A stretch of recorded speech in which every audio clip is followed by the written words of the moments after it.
Hi guys, I hope all are doing well. So आज हम जानेंगे important questions for Malta student visa, जैसे कि सेंट्रल वीज़ा यूनिट माल्टा की ओर से जो भी क्वेश्चंस पूछे जाएंगे उसको हम लोग मैक्सिमम हर क्वेश्चन का नॉलेज रखेंगे, क्योंकि जैसे कि आप आफ्टर ये वीडियो देखने के बाद अगर आप इंटरव्यू के लिए जा रहे हो, डेफिनेटली 100% इसमें से आपको 80 to 90% क्वेश्चंस पूछा जाएगा ही पूछा जाएगा। तो उसके लिए आप पूरा वीडियो तक बने रहिए, पूरा वीडियो देखिए एंड प्लीज़ मेरे चैनल को सब्सक्राइब करिए। बहुत से लोग वीडियो देख रहे हैं बट चैनल को सब्सक्राइब नहीं कर रहे, सो मेरा रिक्वेस्ट है चैनल को सब्सक्राइब करिए, सो इससे मेरे को थोड़ा मोटिवेशन मिलेगा। सो गाइस, अभी देखते हैं हम। सो जैसे कि वीएफएस के अंदर आपको एक कैबिन दिया जाएगा या आपको एक रूम दिया जाएगा, उसमें आपका वीडियो कॉन्फ्रेंस की कॉल होगा। मोस्टली ये गूगल मीट पर ही होता है। सो उसमें वो लोग उनका कैमरा ऑफ रखते हैं, जैसे कि सेंट्रल वीज़ा यूनिट का जो भी अथॉरिटी है, एम्बेसी अथॉरिटी, वो लोग उनका कैमरा ऑफ रखते हैं। अपना कैमरा तो ऑन रहेगा, अपन 360 डिग्रीज में पूरा मॉनिटर होंगे। ये मत सोचिए कि कोई हमको कोई नहीं दिख रहा है तो कोई हमको नहीं देख रहा है। सो सिली थिंग्स मत करिए, जैसे कि बाल को सेट करना है, कॉलर सेट करना है, शर्ट को गुंडी लगाना, ऐसी चीज़ सिली सिली मत करिए। आपका इंप्रेशन मत खराब करिए, जैसे कि first impression is last impression होता है। सो वीडियो में आप स्ट्रिक्टली अच्छे स्टिफ बैठिए, फुल कॉन्फिडेंट के साथ बैठिए। वंस आपको एक हेडफोन दिया जाएगा, वो जैसे वो हेडफोन में अगर आपको स्टार्टिंग में कॉल कनेक्ट होने के बाद अगर कोई उधर से कॉल कर रहा है, वॉइस कर रहा है, ग्रीटिंग बता रहा है, जैसे कि गुड मॉर्निंग, गुड आफ्टरनून, सो आप भी ग्रीटिंग बैक करिए, गुड गुड आफ्टरनून सर। अगर मैम है तो गुड आफ्टरनून मैम। अगर आपको पता नहीं है, जब वो लोग कॉल में कनेक्टेड है, हमारा कोई आवाज़ नहीं करे उस टाइम पे, गुड गुड मॉर्निंग या गुड आफ्टरनून डिग्निटीज बोल के मेंशन करिए। सो ऑटोमेटिक उधर से आपको मैसेज आएगा, तो आप समझ सकते हो उधर मेल फैकल्टी है या फीमेल इंटरव्यूअर है। सो उसके बाद चलो देखते हैं, पहला क्वेश्चन की तरफ बढ़ते हैं। सो सिंपल, हर जगह जैसे कि आप वीएफएस में कहीं भी जाओगे, पहला यही क्वेश्चन होगा, can you please tell your name as per passport. So just बताइए आपका नाम। उसके बाद सेकंड क्वेश्चन ये होगा, can you please confirm your passport number. So आपको आपका पासपोर्ट नंबर 100% याद रखना ही रखना है। सो आपका पासपोर्ट नंबर बताइए। और उसके बाद can you please confirm your place of birth. आप कोई भी नॉर्मली जनरली मत बताइए, आपके पासपोर्ट में मेंशन्ड होगा प्लेस ऑफ बर्थ, तो आप उसको देख के याद रखिए, वही बताना है। सो उसके बाद हर जैसे कि आपका फाइल पहुंचने के बाद आपको जो भी क्वेश्चन पूछा जाएगा, वो आप उसका फाइल उनके सामने रख के पूछेंगे। सो आप कोई भी पूछे आंसर बोल दिए, उसको थोड़ी पता है ऐसा मत सोचिए, क्योंकि वो आपका फाइल आप जैसे जो ही आप ही जो डॉक्यूमेंट सबमिट करें, वो डॉक्यूमेंट्स उसके सामने ही होंगे, उसके बाद ही वो आपको क्वेश्चंस एंड आंसर्स पूछेगा। सो उसके बाद ये क्वेश्चन होगा आपको डेफिनेटली, सो आपका पासपोर्ट इशू डेट क्या है एंड एक्सपायरी डेट क्या है। सो आपको याद रखना है आपका passport issue date and expiry date, मेरे केस में 19/5/2026 टू 18/5/36। सो आपको क्लियरली बताना है। सो चलते हैं क्वेश्चन नंबर 5 की ओर। So why do you want to study in Malta. Definitely ये क्वेश्चन तो हर हर हर एक कैंडिडेट को पूछा जाएगा। So why you want to study in Malta, इसलिए कि आपका इंटेंशन जानना चाहते हो। सो उसके लिए आपको जस्ट सिंपल लिखना है, ये मैं तो मेरे लिए लिख के रखा हूँ ये आंसर। आप आपके हिसाब से लिखिए, आपके एक्सपीरियंस के हिसाब से लिखिए। सो मैं लिख रहा हूँ, I chose Malta because it offer internationally recognised degree and its English medium education and it's affordable comparing to the other European nations, and it will give me international exposure, improve my professional skill and global practical work practice. And it is Malta is multicultural and friendly environment country, and moreover this course align with my previous experience and my career goals.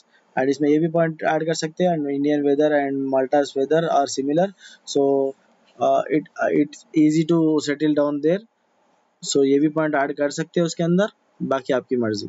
So white just इसमें कोई भी चीज़ script करके नहीं जाना है, आप genuinely normally जैसे बात करते हैं वैसे ही बात करो। उसका इंटेंशन जस्ट आपका English communication and presence of mind check करना है बस। एंड आपको आप किस लिए जा रहे हैं, आपका इंटेंशन क्या है, वही देखेगा, आप जेन्युइन स्टूडेंट है नहीं है बस।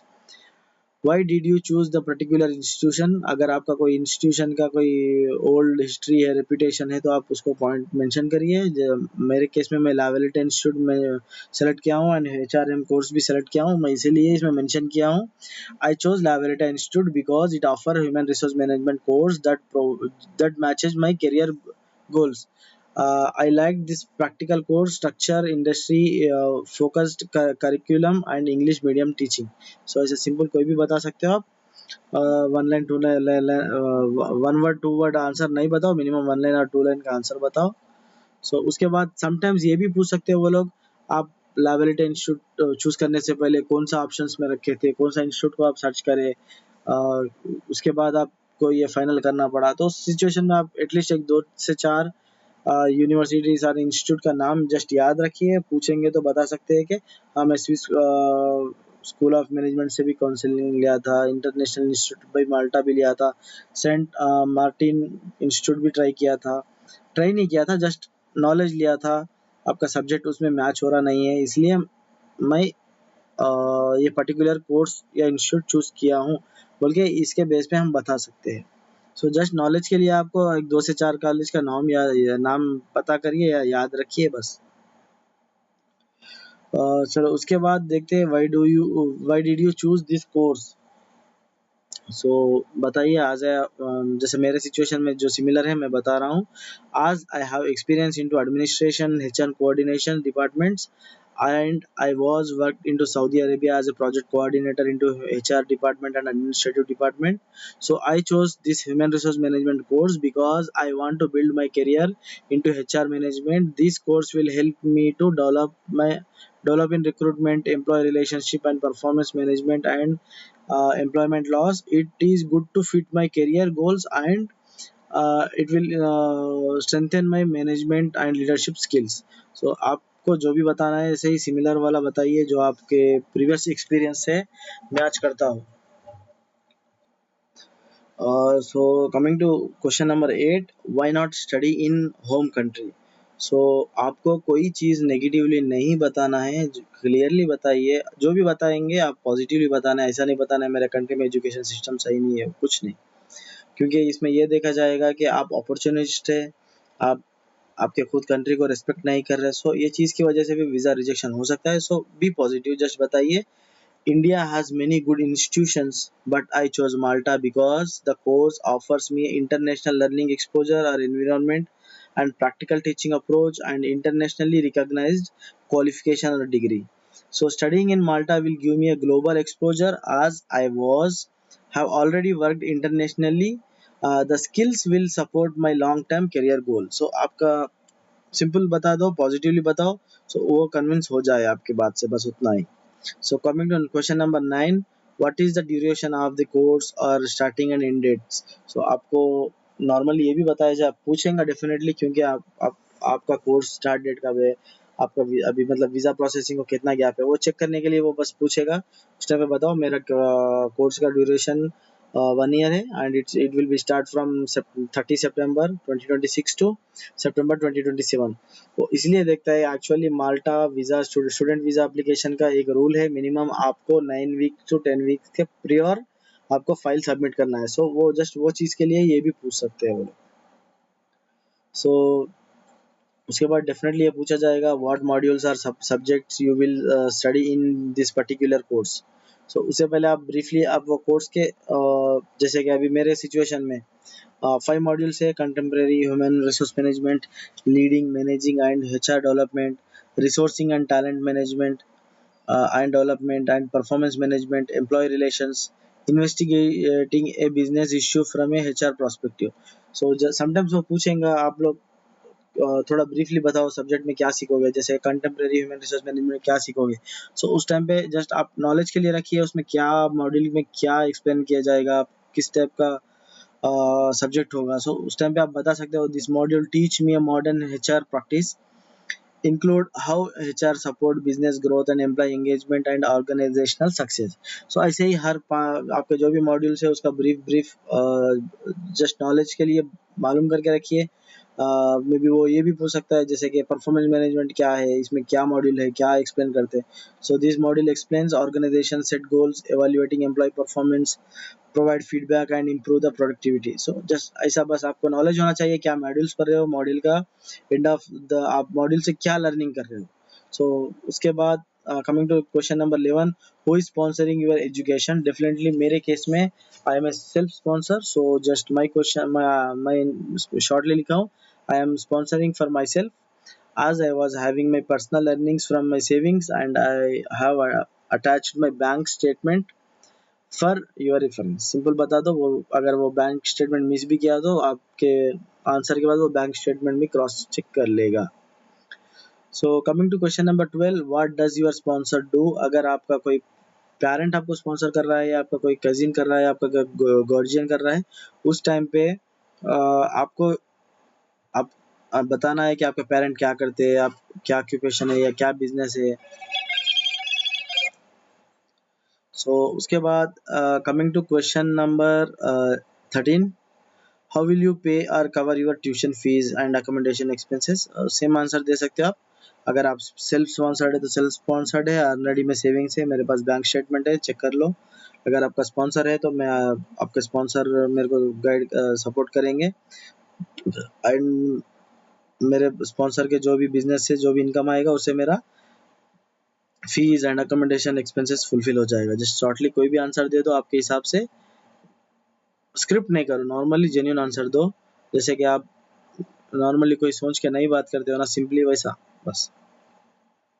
उसके बाद have you paid your tuition fees already. अगर ये क्वेश्चन तो कैसे भी पूछा जाएगा क्योंकि माल्टा में आपको पहले प्रियोरली फीस पे करना होता है, इसलिए ये क्वेश्चन पूछेंगे। तो जब पूछो यस आई हैव पेड, अगर आप उसका रिसिप्ट लगाए हुए हो तो yes I have paid my admission fees and my full academic fees and I have attached receipt for your reference। उसको बता दो, वो अगर वो acceptance letter या receipt नहीं देखा हो तो वो देख लेगा।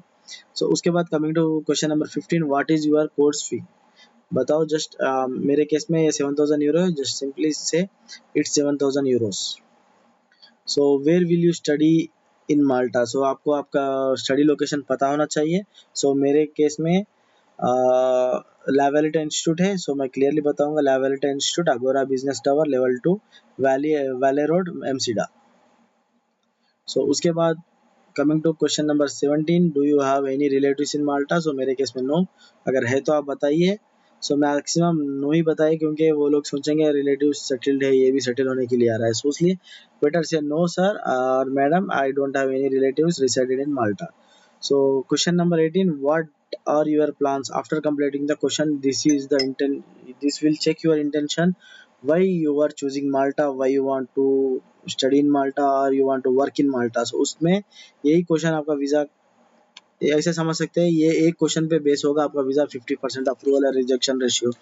उसमें सिंपल क्लियरली बताइए, ज़्यादा कॉम्प्लिकेशन मत करिए, बताइए after completing the my course I will plan to use my knowledge and skills which I gained in HR management to advance my career।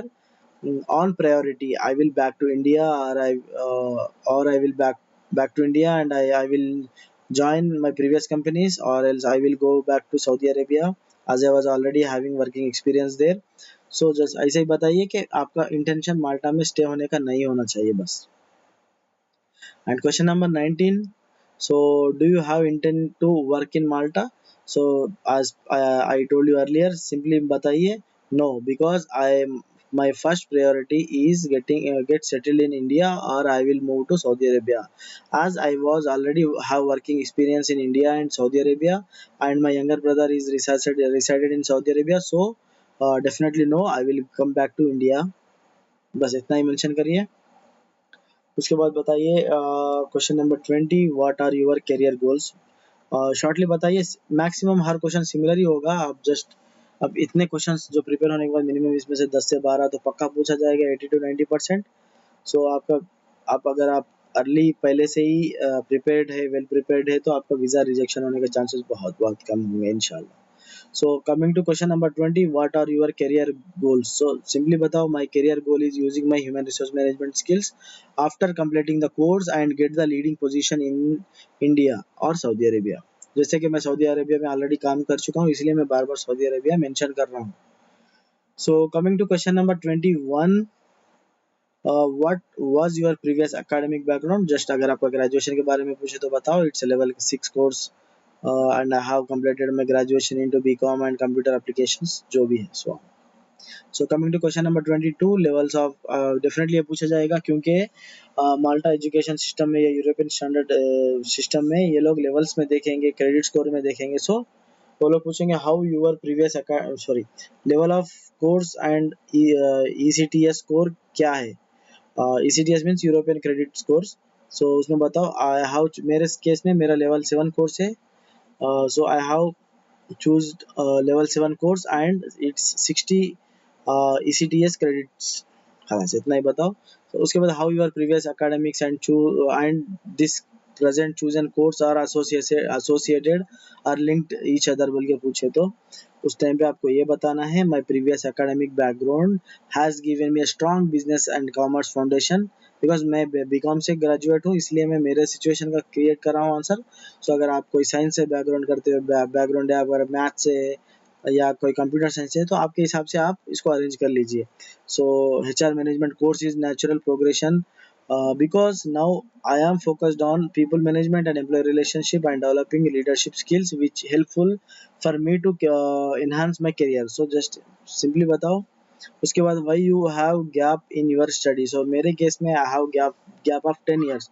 सो मुझे बहुत बहुत इसमें एक्टिवली बताना पड़ेगा या कॉन्फिडेंटली बताना पड़ेगा। सो इसमें मैं लिखा हूँ मेरे लिए I was got I what got placement after during my graduation, then I was continued working and gaining work experience। I started my career with a domestic company, then I was worked with the multinational companies, and later I was worked for international companies in Saudi Arabia as well। So now later I was realized when I was working in Saudi Arabia, European degrees have a lot of weightage, so and recognition. That's why I chose European country, and from that I chose Malta। So to for higher study to improve enhance my career। Like ऐसा जो भी आपको आपके लिए जो सही लगेगा उस सिचुएशन में बताइए।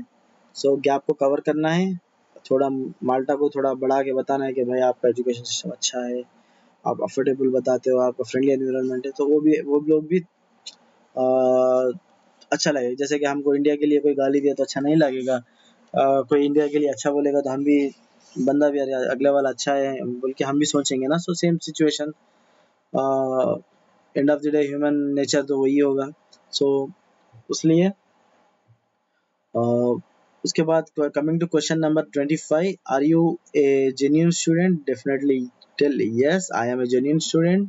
My primary purpose is to study HR management course and gain practical knowledge and international exposure and improve my professional skills, and I have chosen this course because it aligns with my career goals and I am fully committed to completing my studies successfully। So आपको बताना है आपका intention कम study ही करना है। सो उसके बाद क्या है, what will you do if your visa get refusal. Just आपको चेक करने के लिए ये पूछा जाएगा। इसकी आप पॉजिटिवली आंसर दीजिए, वो कन्विंस हो जाए easily. If my visa get refused I will firstly understand और द कॉज और reason for refusal, then I if I am eligible I will correct the issue and I will provide required documents and reapply, and then if I am not eligible I will respect the decision।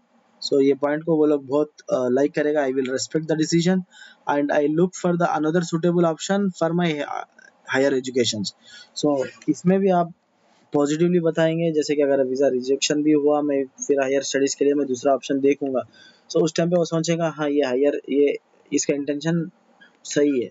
So this is also very good thing.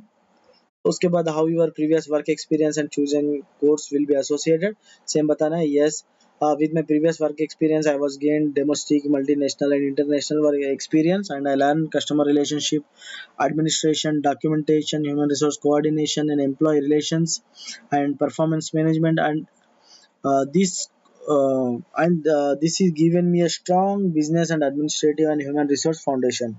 So now HR management course will natural progression because now I am focused on people management and employee relation development and leadership skills which helpful for me to enhance my career. So उसको बताना है simply. And coming to question number 28, where Malta is located. So definitely ये question and of the session आपको पूछा ही जाएगा क्योंकि आपको आपसे ये जानने की कोशिश करेंगे वो लोग आप माल्टा के बारे में क्या जानते हो. सो बताओ Malta is an island country and it is located in southern Europe in the central Mediterranean Sea, and it lies south of Italy and north of Libya. So इसको शॉर्टली सिंपली बता दो. सो उसके आगे वो कोई नहीं पूछेगा, बस आपको ये याद रखना है ये मिडिल सेंट्रल मेडिटेरियन सी के बीच में है, ये यूरोप का साउथर्न एरिया है, ये आइलैंड है बस. How many Schengen countries we have, ऐसा पूछ भी सकता है उस टाइम पे जस्ट बताओ, या we have 29 Schengen countries presently. खलास. What do you know about Malta. Malta के बारे में आपको क्या पता है, क्या जियोग्राफिकल एरिया पता है, क्या फेमस प्लेसेस पता है. सो उस टाइम पे बता सकते हो वालेटा एक कैपिटल सिटी है, Mdina is a historic silent city बोलते हैं उसको. So then blue lagoon beach है जैसे कि famous for crystal clear blue water. And Gozo है, it's a Malta's second largest island. So golden bay है, बीच है जो it's a popular sandy beach. Mellieha बी बे है, वो लार्जेस्ट सैंडी बीच है. सो पैराडाइज बे है, it's a small and beautiful beach near to Gozo. And Ramla beach, famous beach in Gozo. So ऐसा थोड़ा एक दो चार पॉइंट भी याद रखे, कुछ भी बता दो कि एटलीस्ट वो सोचेगा हाँ ये माल्टा को सीरियसली इंटेंशन टू कम पढ़ने के लिए आ रहा है, इसलिए माल्टा पे इसको नॉलेज भी है. So then where you stay in Malta, definitely ये क्वेश्चन पूछा जाएगा. जब आपका अकोमोडेशन लेटर वो देखेंगे, वो पूछेंगे आपको पता है या नहीं है, जस्ट आपका. और मोस्टली या वो लोग ये भी पूछेंगे आपका फाइल कौन प्रोसेस करे, कौन प्रिपेयर करे. जो आपको बताना है I prepare for my self, because कोई कंसल्टेंसी के थ्रू कर रहा है, वो लोग सोचेंगे बंदे के पास टैलेंट नहीं है, इसलिए रिजेक्शन भी कर सकते हैं. सो उसके लिए where you stay in Malta पूछेगा तो definitely I have book my accommodation in corners hostel through the support of the Lavelita institute. बस बता दो क्योंकि मेरा यूनिवर्सिटी मेरे को सपोर्ट किया है अकोमोडेशन के लिए भी. So where is your accommodation located और हॉस्टल लोकेटेड. सो बताओ आपका लोकेशन क्या है, एरिया क्या है. जैसे कि मैं accommodation is located migrants street Sliema. अगर आपको स्ट्रीट का नाम याद नहीं आया, जस्ट सलीमा भी बता दो. वो उस टाइम पे वो बोलेगा अरे भाई आप तो बताए थे आपका इंस्टीट्यूट एमसीडा में है, देन आपका हॉस्टल सलीमा में है, क्यों. तो बोल सकते हैं it's a just walkable distance of just 3 kilometres. So it's not a big deal, it's a just a walkable distance or else I can use public transport. so this is all about the questions. So guys, so end of the day just वो लोग आपका English communication skill देखेंगे, आपको माल्टा का knowledge देखेंगे, आपका intention देखेंगे, आपका फिनेंसेस देखेंगे बस. सो उसके लिए आपको कॉन्फिडेंट होना पड़ेगा. सो thank you guys, thank you for watching this video. So guys, before closing this video, please kindly subscribe my channel and like the video.